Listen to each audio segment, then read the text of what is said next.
तो हम लोग आर्टिकल में ए एन का प्रयोग के बारे में पढ़ रहे हैं और इसमें पढ़ रहे हैं कि ए एन का जो मीनिंग होता है सिर्फ एक ही नहीं होता है, एक के अलावा और भी मीनिंग होता है। तो रूल नंबर 5 तक पढ़ चुके हैं। अब रूल नंबर 6 में देखते हैं कि ए एन का और क्या मीनिंग हो सकता है। देखिए यहाँ क्या है कि ए का प्रयोग ऑन पर के अर्थ में होता है। मीन्स ए का जो मीनिंग होता है वो पर होता है, ठीक है, किसी पर।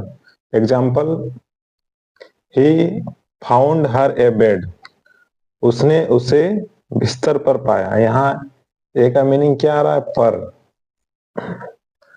ही वेंट ए हंटिंग, वह शिकार पर गया ना। यहाँ ए का मीनिंग क्या निकल के आ रहा है? पर, है ना, वह शिकार पर गया। तो ए का मीनिंग पर भी होता है। Next rule number 7, A N का प्रयोग ऑल सब के अर्थ में होता है।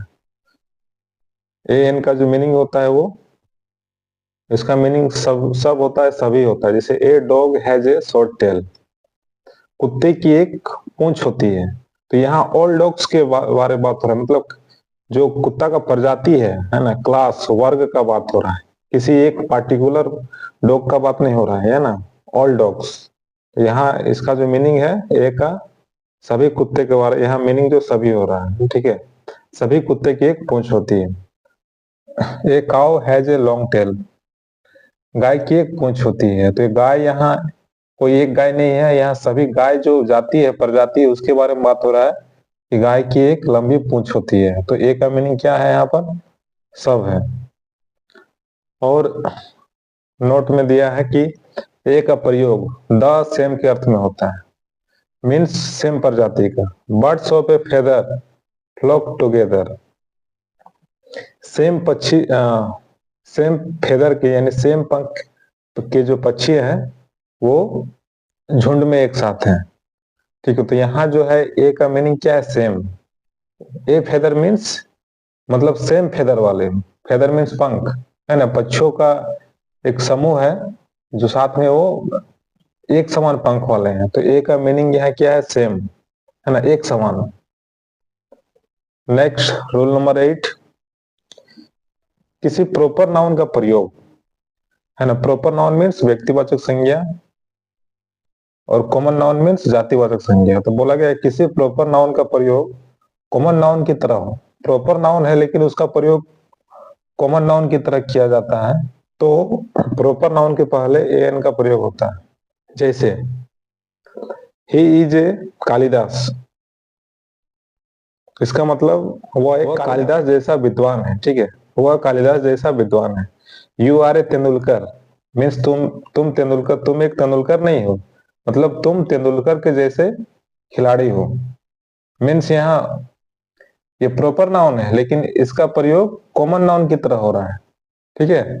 तेंदुलकर के जैसा खिलाड़ी हो, तेंदुलकर नहीं है लेकिन तेंदुलकर जैसा खिलाड़ी है ना। तेंदुलकर एक कॉमन नाउन हो गया, यहाँ पर प्रॉपर नाउन है लेकिन इसका प्रयोग कॉमन नाउन की तरह किया जा रहा है, इसलिए इसके पहले ए का प्रयोग हुआ यहाँ भी। ही इज ए कालिदास, वह कालिदास जैसा विद्वान है। यू आर ए तेंदुलकर, तुम तेंदुलकर जैसे खिलाड़ी हो।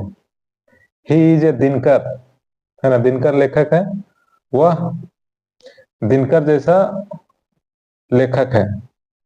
तो ये प्रॉपर नाउन को कॉमन नाउन ऐसा प्रयोग किया जाता है तो उसके पहले ए का प्रयोग किया जाता है। अब नेक्स्ट रूल को देखते हैं, रूल नंबर 9, कि मोस्ट का प्रयोग वेरी बहुत के अर्थ में होने पर इसके पहले ए का प्रयोग होता है। यदि सेंटेंस में मोस्ट आ रहा है और उसका मीनिंग वेरी है, ठीक है, तो उससे पहले ए का प्रयोग होता है।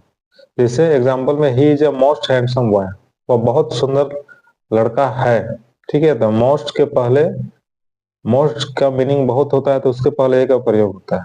That was a most interesting novel, वो बहुत रोचक उपन्यास थी।